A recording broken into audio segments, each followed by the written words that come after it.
will be Rudy Giuliani, John McCain, Mitt Romney, and Fred Thompson. Well, those choices prompted this editorial from the conservative Washington Times. Quote, "It is striking that the Republican frontrunners believe that some run-of-the-mill fundraiser is more important than building their relationships with black and Hispanic voting groups who flock to the Democratic Party in droves." Well, here again, we welcome National Director, Win Without War, Tom Andrews, and Democratic strategist Peter Fenn. Peter, I must say I agree with the Washington Times on this, mostly because what are you afraid of? You know what I mean? It's fun to talk to people who don't agree with you. I mean, show that you're man enough to face down people who disagree with you. Or woman enough. No, man enough. Not woman, man enough. But here's my question. Let's just stand back 3 paces. Why do we have a minority debate? Like, what is that? Minority voters are, like, not really Americans or something? You know, it's nice to talk about issues that a major segment of the American people are concerned about, whether they're Hispanic, whether they're African-American, whether they're Why are they different Native issues? American. I mean, it's still their wars, their economy, it's their social security. The stupidity of this is beyond me. I mean, if Ken Mehlman, the former chair of the party, is absolutely right. They probably won Ohio last time, crucial in 2004, because they went after the black vote. Now, what did they get in 2000? 8% of the black vote in that state. They got 16%. They doubled it. Well, that still wasn't very good, but that's enough votes. The other point I'll make here, remember Ronald Reagan? You know what he did just before the election in 1980? He went into Harlem. He campaigned in Harlem. Everybody says, what are you doing going into Harlem? And what he did by going into Harlem, did he win a lot of the black vote? No.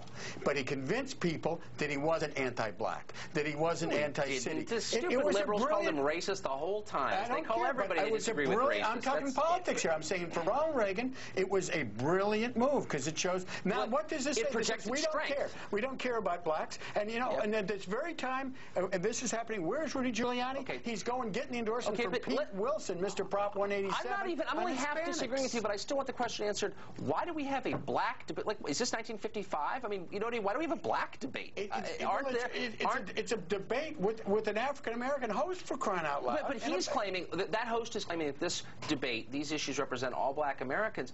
Why do we still have separate debates? I thought we were kind of like trying to move past that. Aren't the issues that matter of concern to all Americans, regardless of race? Well, I think what the point here is that there are some specific issues relevant to minority voters who care very much about these issues that aren't getting discussed in the broader debates. They're getting, they're put in the shadows, and they want them front and center. They want to see, well, any affirmative action. Let's start with affirmative action. Well, affirmative action is racism against white people. I think they're the majority of the population.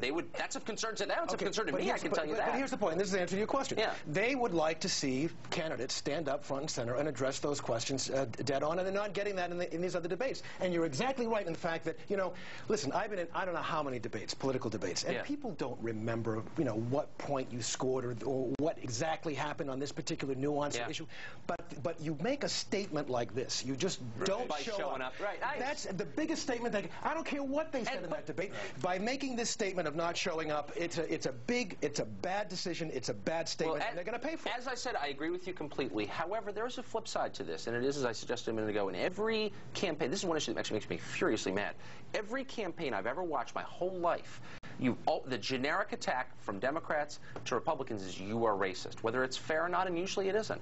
And I wonder if one side will reach out, and I think they should reach out, then maybe the other side can stop with the demagogic rhetoric and just be honest. Just because you're against affirmative action doesn't mean you're a racist, does it? I mean, you should have that kind of discussion. You should have that kind of debate.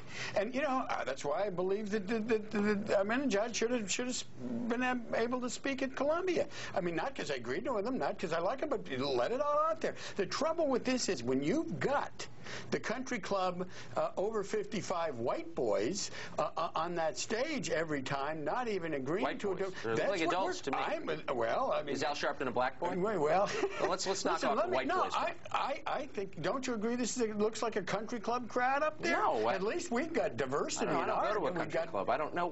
You look at all a bunch of elitist rich people. Let's be real here. And I must say, the anti-white rhetoric of the Democratic Party is a little bit nauseating to me. I have to say, the idea that it's wrong to be white or something? Tucker, I mean, but what have they got? What are they afraid of to go before an audience? Well, I agree like with that? you. You don't need to tell me. I Why completely agree. I would go speak to any group in a second and enjoy I think it speaks volumes about this party when they won't do but see, that's what bothers me. When they won't do a Univision, when they won't go debate on Univision, when they won't do a values debate between Christian. What you're saying is they're racist, and I guess that just drives me insane. I'm just saying they're only comfortable in their own little what bubbles. it's saying. No, what you know exactly what it is.